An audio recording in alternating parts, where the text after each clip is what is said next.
Hello.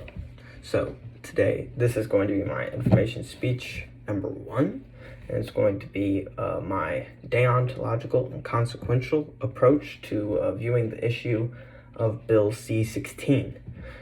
Bill C-16, when it came out, was a bill that was added to the Civil Rights Act in Canada, and it was basically a compelled speech bill where in higher institutions such as education, professors would be required to call students who self-determined their pronouns the pronoun of their self-determined choice, and this sparked some controversy in the media. But the two normative ethical theories, deontology and consequentialism, have a contrasting decision when deciding moral permissibility, and I would like to explore that further. So to kind of overarch before I go in detail, Bill 16's maxim for deontology is the right to determine one's own identity is superior to the right of free speech.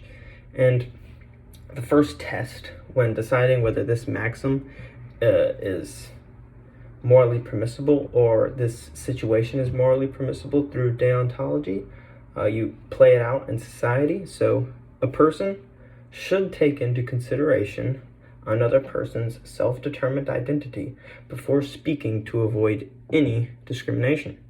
And then we're going to switch over to consequentialism, and you're going to look at the long-term consequences, because that's what the utilitarians that follow this consequentialist type of viewpoint favor. And there are many identities to claim, and you can prove that most of these identities have been discriminated against in some way, which this would allow anyone to kind of claim discrimination, and those individuals, those that claim different pronouns, would end up not getting the benefit of the doubt that they should have been given when everybody is going to start claiming these discriminative things. So to go into more detail with deontology, I'll repeat the maxim. So the right to determine one's own identity is superior to the right of free speech. And you're going to play this out in society, and I got an example here. So a person could file a complaint about another person not using their self-determined identity, which could result in the other person being punished, such as in the bill it says a fine or like a demerit off of their employment, to where if they do it too many times they could get fired. Before speaking, a person must consider the other person's self-determined identity in order to avoid any discrimination. You would simply go up and you would ask these questions beforehand, and that's kind of what this is compelling people to do through deontology. And then we're going to look back at consequentialism, and we're going to say that there are many identities to claim that can be proven to be discriminated against, and then if you expand that further, there is a way in which anyone can identify and show that they've been discriminated against. And then you can go further. You could say this would allow those who are not intended to benefit from this bill to benefit, and it would also prevent those who are intended to benefit not to benefit.